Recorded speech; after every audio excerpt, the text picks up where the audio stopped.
네, 오늘의 각종 사건, 사고 소식을 정리해보는 포인트 뉴스입니다. 네, 첫 번째 소식입니다. 20만 명 이상이 동시 투약 가능한 필로폰 8kg을 국내로 몰래 들여온 나이지리아 마약 조직원들이 경찰의 무더기로 붙잡혔습니다. 초콜릿처럼 포장하거나 커피 가루를 뿌려 마약견의 탐지를 어렵게 했습니다. 백유빈 기자의 보도입니다. 초콜릿 포장지를 벗겨내자 봉지에 쌓인 마약이 나옵니다. 외국인 운반책이 국내에 몰래 들여온 필로폰입니다. 마약이 들어있던 캐리어에는 갈색 가루가 뿌려져 있습니다. 마약견 탐지를 방해하기 위해 커피를 뿌려놓은 겁니다. 이런 식으로 속여 국내로 밀반입된 필로폰이 8kg, 주로 멕시코나 캐나다, 남아프리카 공화국에서 들여왔습니다. 나이지리아를 거점으로 활동해온 일당은 주로 고령의 외국인을 운반책으로 이용한 것으로 드러났습니다. 한국에서 대출이나 복권 당첨금을 받을 수 있게 해주겠다며 노인들을 유인해 마약을 운반하게 시킨 겁니다. 경찰은 위장거래 등을 통해 나이지리아인 국내 유통책과 캐나다인 유통책 등 마약사범 17명을 검거하고 그중 6명을 구속했습니다. 외국인 운반책 등으로부터 20만 명이 동시 투약 가능한 시가 200억 원 상당의 필로폰 6.15kg을 압수하여 아직 잡히지 않은 나이지리아 총책 50대 남성은 해외 메신저를 통해 국내외 조직원들과 소통해온 것으로 확인됐습니다. 이 남성은 과거에도 나이지리아에 거주하며 국내의 마약류를 수차례 유통시킨 것으로 파악됐습니다. 경찰은 나이지리아인 총책에 대해 인터폴 적색 수배를 내리고 관련된 국내 조직에 대해서도 수사하고 있습니다. 연합뉴스TV 백유빈입니다. 네, 두 번째 소식입니다. 호화로운 생활을 누리면서 세금 납부는 회피해온 고액 체납자들을 대상으로 국세청이 집중 추적 조사를 실시했습니다.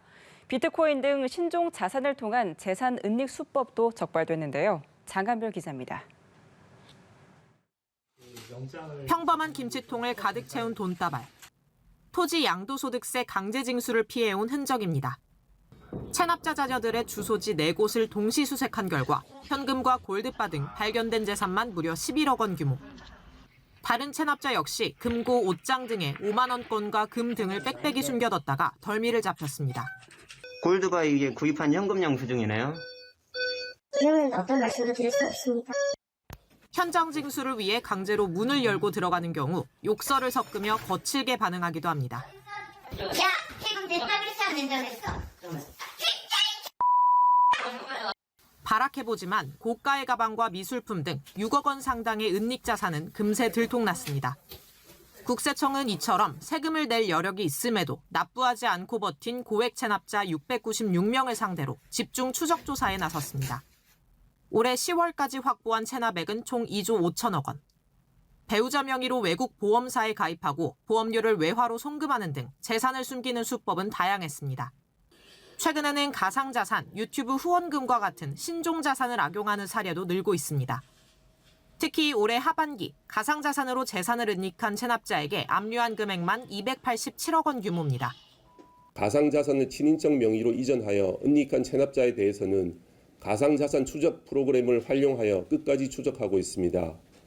국세청은 유튜버, 강사 등 고소득 프리랜서 체납자에 대한 강제징수도 강화하고 갈수록 진흥화되는 재산 은닉 수법을 신속 적발해 추심하겠다고 밝혔습니다. 연합뉴스TV 장한별입니다. 다음 소식입니다. 불법 제조식품을 마치 질병 치료에 효과가 있는 것처럼 판매한 인기 유튜버가 당국에 적발됐습니다. 구독자가 50만 명이 넘는 이 유튜버는 약초 정보를 제공하는 척하면서 영상에 연락처를 기재해 허위 광고를 해왔던 것으로 드러났습니다. 고휘운 기자가 보도합니다. 유튜브에 게재된 한 영상입니다. 약초 효능에 대해서 무료로 특강한다는 내용이 담겼습니다. 오늘은 바로 이 건망증에 아주 좋은, 즉 치매 예방에 아주 좋은 상추하고 상추대입니다. 상추대를 청금채라고 명명한 유튜버는 한 단에 1억 원을 줘도 아깝지 않을 정도로 귀중한 채소라고 소개합니다. 그러다 영상 중반부턴 상단에 연락처를 기재하고 구매를 유도합니다. 60대 김모 씨 등 일당 4명은 2020년 4월부터 올해 7월까지 2,129명에게 이러한 방식으로 불법 제조식품 100여 개 품목 4억 원어치를 판매한 혐의를 받습니다. 김 씨 일당이 남긴 수익금은 2억 3천만 원 상당. 일당이 노린 대상은 50에서 70대 어르신들로 발기부전이나 조루, 항암 등 각종 질병 치료에 효과가 있는 것처럼 과대 광고했습니다. 부산식약청 조사 결과 주범인 김 씨는 구독자가 52만 명에 달하는 유명 유튜버였습니다. 단속에 대비하기 위해 거래 문자 내역을 삭제하는 등 치밀함도 보였습니다. 불법 제조식품은 직접 만들지 않고 대구시 중구의 한 무허가 업체에 위탁해 생산한 것으로 드러났습니다. 적발된 제품에는 정확히 어떤 성분이 들어있는지 기대되지 않았습니다. 비위생적인 시설에서 제조하다 보니 제품 중에는 식중독균이 검출된 것도 있었으며 들어가지 말아야 할 성분도 사용했습니다. 이번 사건에 들어간 보골지는 생리학의 원료입니다. 생리학의 원료로 들어가는 것은 전문가의 과학적인 근거에 의해서 제조되지만 식품에 보골지가 들어가면 간독성이 있기 때문에 식품에는 금지하고 있습니다. 부산식약청은 일당 4명을 최근 검찰에 불구속 송치하는 한편 불법 유통식품에 대한 단속과 수사를 지속하겠다고 밝혔습니다. 연합뉴스TV 고휴입니다. 네, 마지막 소식입니다. 연세대 논술시험 유출을 둘러싼 논란이 한 달 넘게 이어지고 있습니다. 일단은 효력이 정지된 상태여서 수시 합격자 발표 등 후속 절차는 중단된 상태인데요. 법적 다툼이 길어지면서 수험생들의 혼란도 커지고 있습니다. 김유화 기자입니다. 연세대가 수시 모집 자연계열 논술 시험의 효력을 정지한 법원 가처분 결정에 즉시 항고하며 공방은 2심에서 이어지게 됐습니다. 결론이 날 때까지 입시 후속 절차도 중단됩니다. 입시 일정상 대학별로 다음 달 26일까지 수시 모집 합격자, 추가 합격자까지 모두 확정해야 하는데 그 전에 법원의 결론이 나길 기다려야 하는 상황이 된 겁니다. 연세대가 재시험은 불가능하다는 입장을 고수하는 가운데 판결이 늦어지면 다른 대학에서 추가 합격을 기다리는 수험생들에게도 연쇄적으로 영향이 미칠 전망입니다. 타대학 합격 통보를 먼저 받아든 수험생이 연세대 수시 모집 결과를 기다리는 동안 일단 입학 등록해둘 가능성이 커 연세대 발표가 늦어질 경우 다른 대학 충원에도 차질이 빚어질 수 있습니다.